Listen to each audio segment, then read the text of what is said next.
In the heart of Baghdad's golden age, under the rule of the great Caliph Harun al-Rashid, whispers began to circulate. They spoke of a legend, a rumor carried on the desert wind of a lost city, a metropolis of shining brass, hidden deep within the sands. This wasn't just any city. It was said to hold the treasures of King Solomon himself, sealed away and guarded by ancient spirits.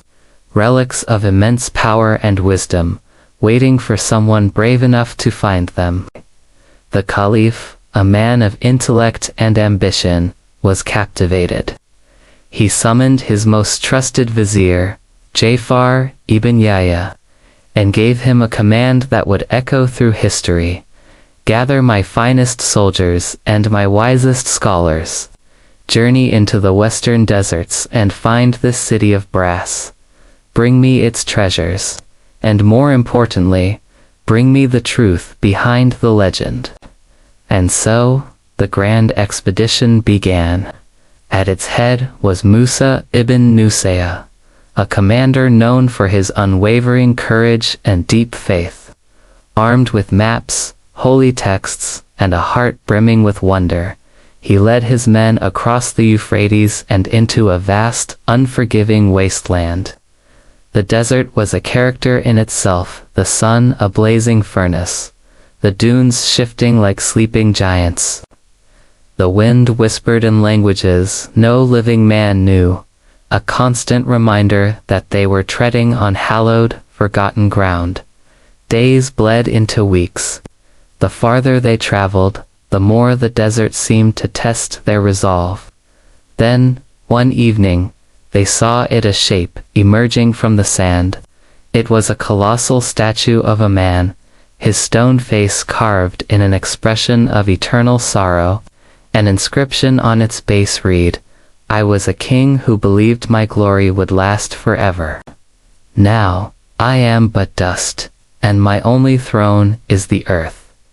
A profound chill ran through the expedition. They were not just crossing a desert. They were walking through a graveyard of ambition. The next day brought another haunting discovery. A statue of a queen, her stone hands clutching a crown, her face a mask of sheer terror. The inscription around her warned, "We ruled without mercy, and so mercy abandoned us." The warnings became more frequent.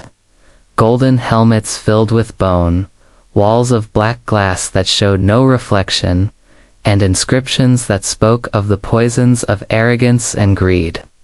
At night, the men would see strange fires dancing on distant dunes, and hear what sounded like the laughter of jinn carried on the wind. They were being watched. Yet, they pressed on, driven by duty and the burning question of what lay ahead. And then, one morning, as the first rays of dawn painted the sky, they saw it. A shimmer on the horizon that grew and solidified into a breathtaking sight. Towering walls of brass, so polished they blazed like a second sun, encircling a vast, silent city. Its gates were sealed tight, its glittering towers reaching for the heavens as if frozen mid-prayer. They had found it, the city of brass. But as they approached, a profound silence hung over the magnificent walls, broken only by a sound like distant, sorrowful weeping. Standing before the immense gates, the expedition was humbled. The brass gleamed with a fiery light, but offered no signs of life within. Commander Musa struck the gate with his spear. The sound boomed across the desert, an echoing thunder that received no answer. Looking up, they saw an inscription carved into the archway, written in a language far older than their own. It was later deciphered to mean, "We were the kings of this world. We built this city to defy time itself. We believed we had conquered death, but in the end, death conquered us." With no other way in, the engineers set to work, and soon the men scaled the massive walls. What they found inside was a city of ghosts. The streets were paved with gold, but empty. Fountains exquisitely carved were bone dry. Gardens, once lush, had turned to dust. It was a metropolis of breathtaking beauty, frozen at the moment of its last breath. They made their way to the palace at the city's heart, a structure of unparalleled grandeur.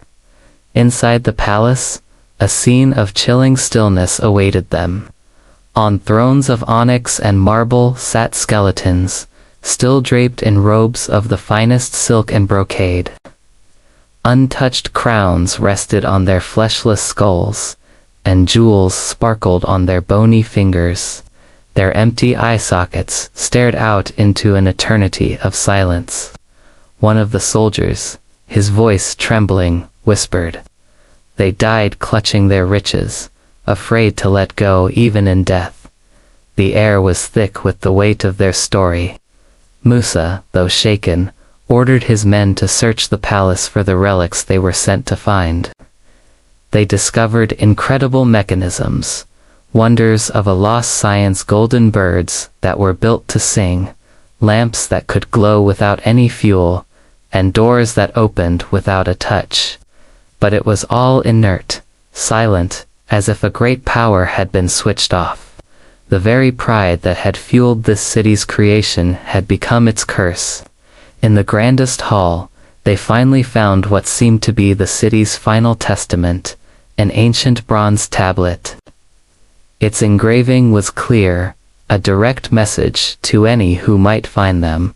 It said, "O you who find us, take heed. We defied the Most High. We believed our own wisdom had made us gods. Look upon our fallen glory, and learn humility." As the men stood reading these words, a wind began to stir, moaning through the empty corridors. It carried whispers that sounded chillingly human, the final, desperate sighs of a fallen people. A wave of terror gripped the expedition. They fled the palace, their hearts pounding in their chests. Outside, the desert itself seemed to be awakening. The dunes were moving, shifting like a great, sandy ocean, slowly closing in to swallow the city. Musa knew they had to leave, or they too would be buried with the ghosts of pride. They rode without stopping, day and night, until the glint of the brass walls vanished completely into a storm of dust. When they finally staggered back into Baghdad, they were no longer the same men who had left. Their faces were weathered, their bodies weary, but their eyes held a new, profound understanding. Before Caliph Harun al-Rashid, Musa presented what they had salvaged. It wasn't a hoard of treasure, it was a single bronze tablet, a crystal cup, and a crown, rusted and tarnished by time. "These," Musa said, his voice solemn, "are all that remain of a people who thought they were immortal. Their gold is scattered, their city is silent. Only their warning endures." The Caliph listened, his gaze fixed on the humble relics. After a long silence, he spoke softly, "Wisdom weighs more than gold, and pride is a heavier burden than any crown." He ordered the items to be placed in his treasury, not as treasures of wealth, but as treasures of wisdom. From that day on, it was said the Caliph ruled with a greater humility, always remembering the lesson of the city of brass, the city that shone like the sun, but ultimately fell to dust. A timeless story teaching us that no empire, no power, no beauty is eternal.